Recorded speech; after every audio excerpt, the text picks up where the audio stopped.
आपल्या सगळ्यांचे आवडते नेते, आपल्या नागपूर शहर जिल्ह्याचे भूमिपुत्र, महाराष्ट्राचे लोकप्रिय मुख्यमंत्री आदरणीय देवेंद्रजी, आपल्या पक्षाचे अध्यक्ष म्हणून आणि नेते म्हणून देवेंद्रजी आणि बावनकुळेजी या दोघांनी मिळून आपल्याला हे अभूतपूर्व यश मिळवून दिलं। या यशामध्ये पक्षाचे अध्यक्ष आदरणीय चंद्रशेखर बावनकुळे यांचाही तेवढाच सिंहाचा वाटा आहे। आज मंचावर उपस्थित आपले सगळे मंत्रीगण, आमदारगण, खासदार, माजी खासदार, पक्षाचे सर्व नेते मंडळी आणि उपस्थित सर्व कार्यकर्ता बंधूंनो आणि भगिनींनो, माझ्या मनामध्ये स्वतः ही कल्पना आली, कारण देवेंद्रजी सांगितलं ते बरोबर आहे। मी पण कुठल्याही सत्काराच्या कार्यक्रमाला जात नाही आणि कधी कोणाचे सत्कार करण्याचा कार्यक्रमही करत नाही। सत्कार या शब्दाबद्दल मला खूप चीड आहे, पण यावेळी हा सत्कार करण्याचा प्रस्ताव मी स्वतः पक्षाच्या पदाधिकाऱ्यांना सांगितला की आपल्या सगळ्यांना एवढा आनंद झालेला आहे की ज्या दोन नेत्यांनी आणि योगायोगाने जे ते आपल्या नागपूरचे आहेत, एवढं मोठं यश त्यांनी मिळवलेलं आहे, त्यांचा गौरव करणं आपल्या कार्यकर्त्यांचा अतिशय आनंदाचा क्षण आहे। आणि म्हणून अशा एका मोठ्या भव्य कार्यक्रमाचं आयोजन आपण केलं पाहिजे। आणि आज त्या कार्यक्रमाकरता आपण तिथी जी निवडली ती अटलजींच्या जन्मशताब्दीचं हे वर्ष आपण निवडलं। अटलजींच्या याकरता निवडलं की अटलजी खऱ्या अर्थाने आपल्या सगळ्यांच्या जीवनामध्ये एक प्रेरक आणि मार्गदर्शक नेता होते। त्यांच्या जीवनाचं हे वैशिष्ट्य होतं की आपल्या पक्षाला, आपल्यापैकी अनेक लोक या ठिकाणी उपस्थित आहेत, पण भारतीय जनता पार्टीची 1980 साली ज्यावेळी स्थापना झाली त्यावेळेचे फार कमी कार्यकर्ते आज या ठिकाणी असतील। ज्यावेळी न्यू इंग्लिश हायस्कूल महालमध्ये पक्षाची स्थापना झाली त्यावेळी राम जेठमलानी आणि शांतिभूषण या कार्यक्रमाला आले होते। एकाच दिवशी देशात अनेक ठिकाणी कार्यक्रम झाले होते। त्यावेळी अटल बिहारी वाजपेयीजींनी, अडवाणीजींनी दिल्लीमध्ये भारतीय जनता पार्टीची स्थापना केली होती। त्या भारतीय जनता पार्टीची स्थापना झाल्यानंतर लोकसभेच्या ज्या निवडणुका झाल्या त्या निवडणुकांमध्ये आपल्याला दारुण पराभव पत्करावा लागला।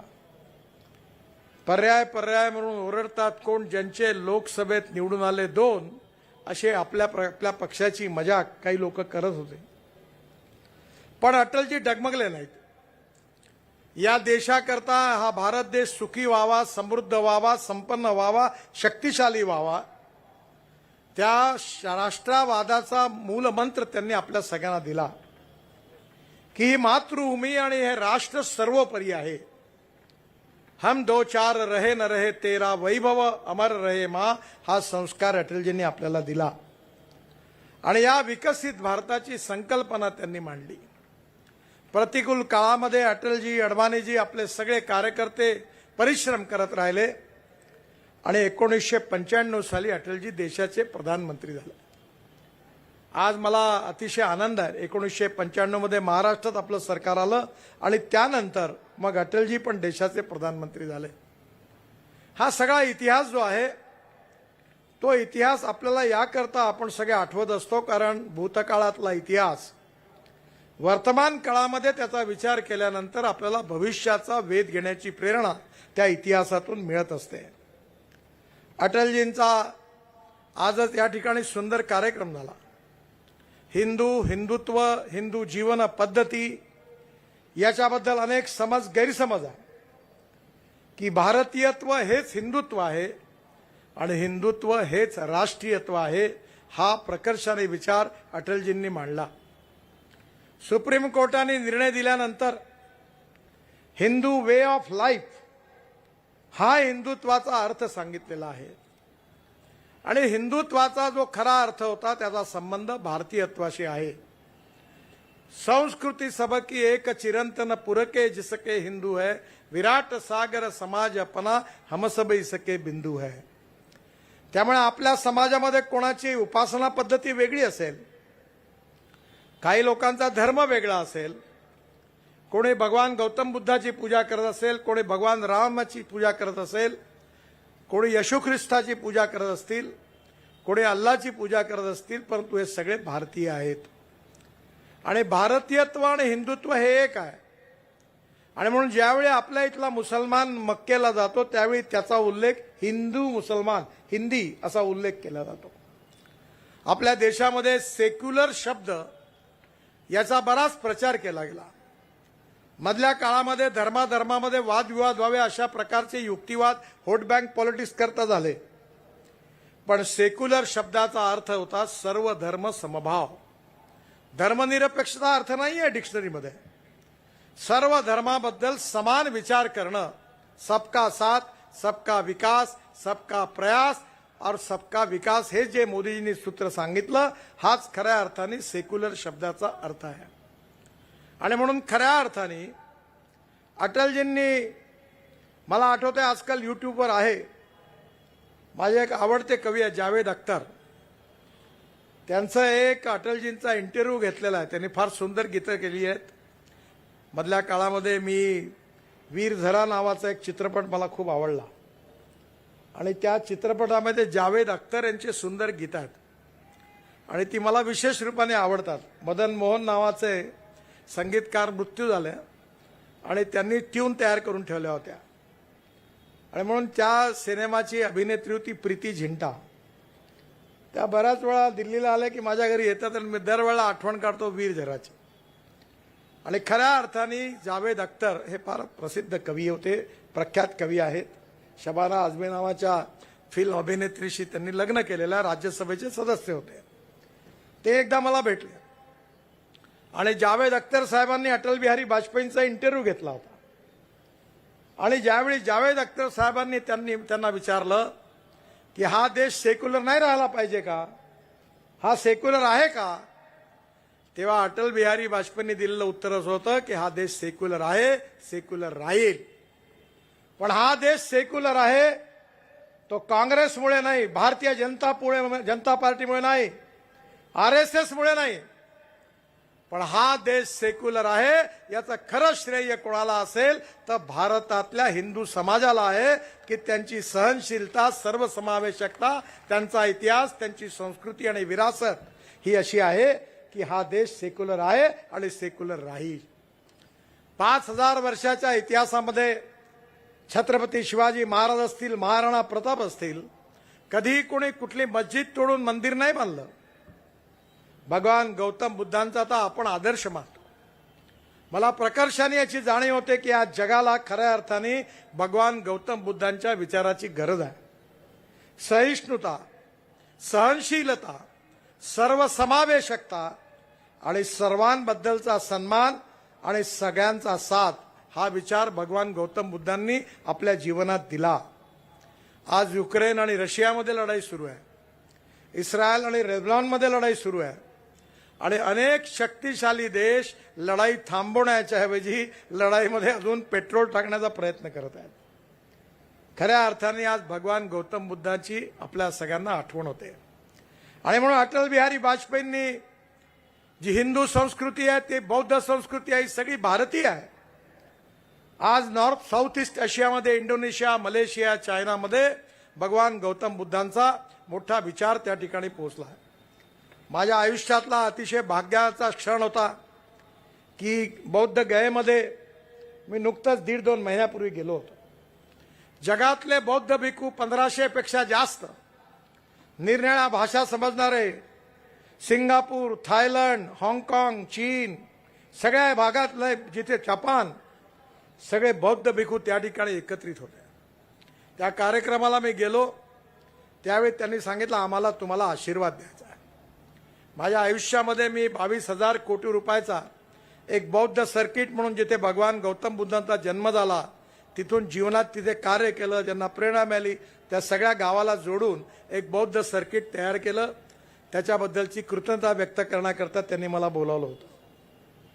खरं म्हणजे मी त्यावेळी त्या ठिकाणी गेलो, भगवान गौतम बुद्धाचं दर्शन घेतलं आणि मी आणि कांचन माझी पत्नी उभे असताना आणि माझ्याबरोबर सगळे बौद्ध भिक्खू उभे असताना ज्या झाडाखाली त्यांना बौद्ध धर्माचा संदेश मिळाला तिथलं एक पान गळून पटकन माझ्या खांद्यावर पडलं आणि हे पडल्याबरोबर त्या सगळ्यांनी मला सांगितलं की बघा आज तुम्ही इथे आलात आणि आज भगवान गौतम बुद्धांनी तुम्हाला आशीर्वाद दिला. मलाही कृतार्थ वाटलं. आम्हाला भगवान बुद्ध आपल्या वेगळे वाटत नाहीत. जेवढा आदर आम्हाला भगवान गौतम बुद्धाबद्दल आहे तेवढाच आदर आम्हाला प्रभू रामचंद्राबद्दल आहे, भगवान श्रीकृष्णाबद्दल आहे. तेवढाच आदर येशू ख्रिस्ताबद्दल आहे. तेवढाच आदर आम्हाला अल्लाबद्दलही आहे. आणि शेवटी आमच्या सगळ्यांना मिळून विवेकानंदांनी पण हे सांगितलं आहे. त्यामुळे आज अटलजींचं जे हिंदुत्व होतं हे सर्वसमावेशक होतं. आम्ही जातीवादी नाही, आम्ही सांप्रदायिक नाही. आणि खऱ्या अर्थाने त्या अटलजींनी एक संदेश संपूर्ण देशाला दिला. एक नवनिर्माण भारताचा, एक सुखी समृद्ध संपन्न हिंदुस्थानचा आणि एक जात पंथ धर्म भाषा याच्या वरती उठून एक सार्वभौम हिंदुस्थानचा. त्या अटलजींना आज आपण अतिशय सगळेजण म्हणून अभिवादन करतो आहोत. हा विचार घेऊन आपल्या सगळ्यांना पुढे जायचं आहे. आपली दुसरी आनंदाची गोष्ट अशी आहे की आज देवेंद्रजी महाराष्ट्राचे मुख्यमंत्री झाले. खऱ्या अर्थाने ज्यावेळी आपल्याला एवढं मोठं यश महाराष्ट्राच्या जनतेने दिलं त्यावेळी प्रत्येकाच्या मनामध्ये ही इच्छा होती की जनतेनं हा कौल दिलेला आहे तो भारतीय जनता पार्टीला दिलेला आहे. आपला कार्यकर्ता देवेंद्रजीच्या रूपाने महाराष्ट्राचा मुख्यमंत्री झाला पाहिजे ही प्रत्येक कार्यकर्त्याची मनातली इच्छा होती. आणि मला अतिशय आनंद आहे की आज महाराष्ट्राचं मुख्यमंत्रीपद त्यांना मिळालेलं आहे. आज आपण हा सत्कार केवळ ते मुख्यमंत्री झाले म्हणून नाही करत आहे. सत्काराच्या मागे भविष्य काळातल्या अपेक्षा देखील दडलेल्या असतात. आज देवेंद्रजींचं कर्तृत्व, नेतृत्व, व्यक्तित्व आपण सगळ्यांनी जवळून बघितलेलं आहे. नागपूर शहराचे ते 2 वेळा महापौर होते, नगरसेवक होते, पश्चिम नागपूरचे आमदार होते, उपमुख्यमंत्री होते, पक्षाचे अध्यक्ष होते, विरोधी पक्षाचे नेते होते आणि आता मुख्यमंत्री. हा सगळा प्रवास त्यांनी केलेला आहे. मला अनेक वेळा लोक विचारतात की तुम्ही परिवारवाद म्हणाले, मग तुमच्याही पार्टीत परिवारवाद आहे. मी म्हणलं नाही.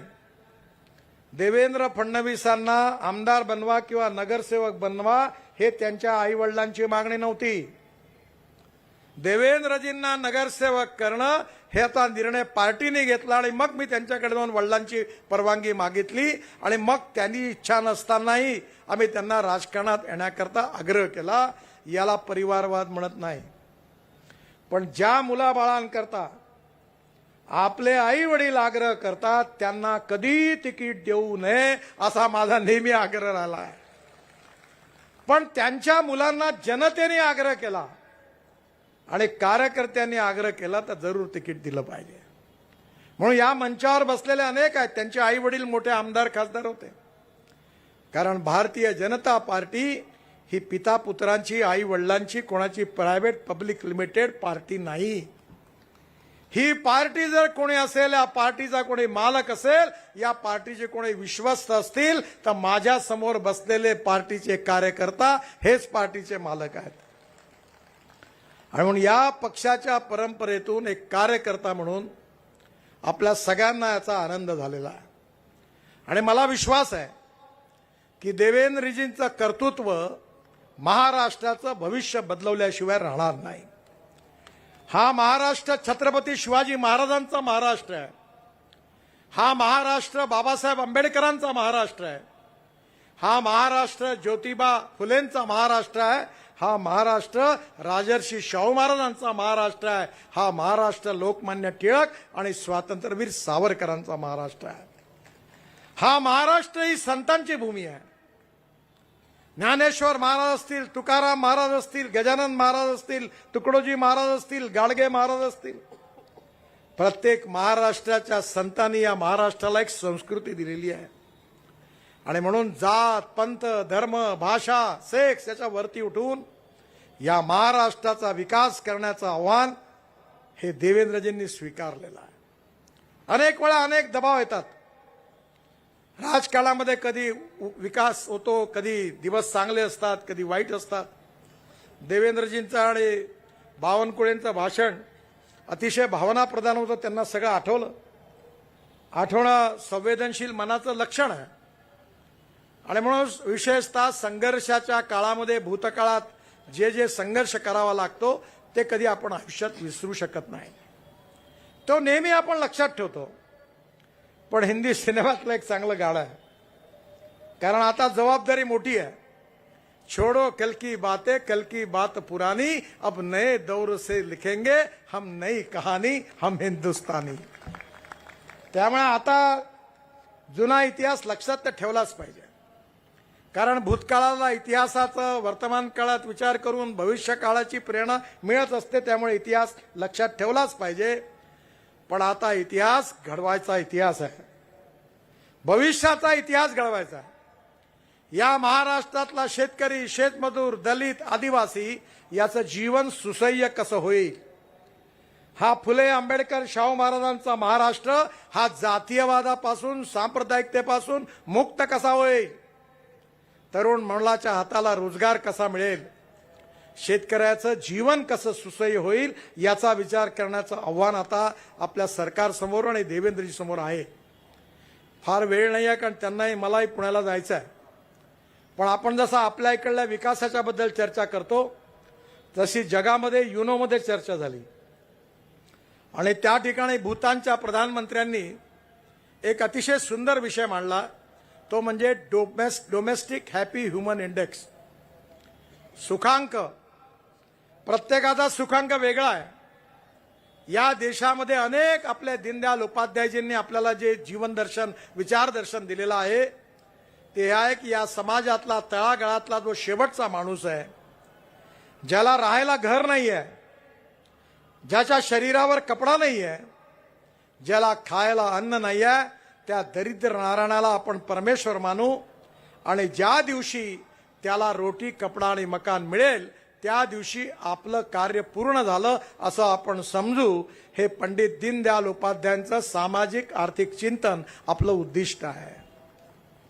राष्ट्रवाद आपला आत्मा आहे आणि हे राष्ट्र सुखी व्हावं, समृद्ध व्हावं, संपन्न व्हावं, विश्वगुरू व्हावं, $5 ट्रिलियन इकॉनॉमी व्हावी. प्रधानमंत्री मोदीजींनी हेच आपल्याला सांगितलं आहे की $5 ट्रिलियन इकॉनॉमी झाली पाहिजे, जगातली थर्ड लार्जेस्ट अर्थव्यवस्था झाली पाहिजे. जर भारताला हे पुढे करायचं असेल तर यातला सिंहाचा रोल कोणाचा असेल तर महाराष्ट्राचा आहे. आणि म्हणून देशाचं स्वप्न पूर्ण करायचं असेल तर महाराष्ट्राला सुखी, समृद्ध, संपन्न बनवणं हे देवेंद्रजी आणि बावनकुळे यांच्यावर असलेली सगळ्यात मोठी जबाबदारी आहे. आपल्या नागपूरचे दोन्ही भूमिपुत्र आपल्या सगळ्यांचा आनंदाचा क्षण आहे की महाराष्ट्राचं नेतृत्व करत आहेत. आपल्या सगळ्यांच्या शुभेच्छा त्यांच्या मागे आहे. चंद्रशेखर बावनकुळेंनी अतिशय परिश्रम घेतले, मेहनत घेतली. मी अनेक वेळा त्यांना सांगितलं की तब्येतीची काळजी घ्या, मी चूक केली ती तुम्ही करू नका. मी अनेक कार्यकर्त्यांना सांगतो, पहिले अनेक लोक मला देशाकरता मी जीव द्यायला तयार आहे. म्हणलं आपलं घर पहा पहिले. जो आपलं घर सांभाळू शकत नाही, पोराबाळाचं आई वडिलाला सांभाळू शकत नाही, त्यांनी देशाचं कल्याण करण्याची गरज नाही. पहिले आपलं घर नीट सांभाळ आणि मग देशाचा आणि समाजाचा विचार कर. आपण हे सगळ्यांना का सांगतो, कारण आपण खऱ्या अर्थाने या समाजामध्ये आपल्याला सामाजिक आर्थिक परिवर्तन घडवून आणायचं आहे. आणि आज महाराष्ट्रामध्ये जी संधी मिळालेली आहे, या संधीचा उपयोग करत असताना आजचा दिवस हा काही आपल्या नेत्यांसमोर मागण्या ठेवण्याचा काही दिवस नाही आहे. पुढे कधीतरी आपण त्यांच्यासमोर तो ठेवू. पण आज सगळे कार्यकर्ते मिळून ईश्वर चरणी एवढी प्रार्थना करू की आमच्या सगळ्यांच्या असंख्य कार्यकर्त्यांनी महाराष्ट्राची जी भविष्याबद्दल कल्पना केली होती, त्यातले अनेक कार्यकर्ते आज आहेत, अनेक कार्यकर्ते नाही आहेत.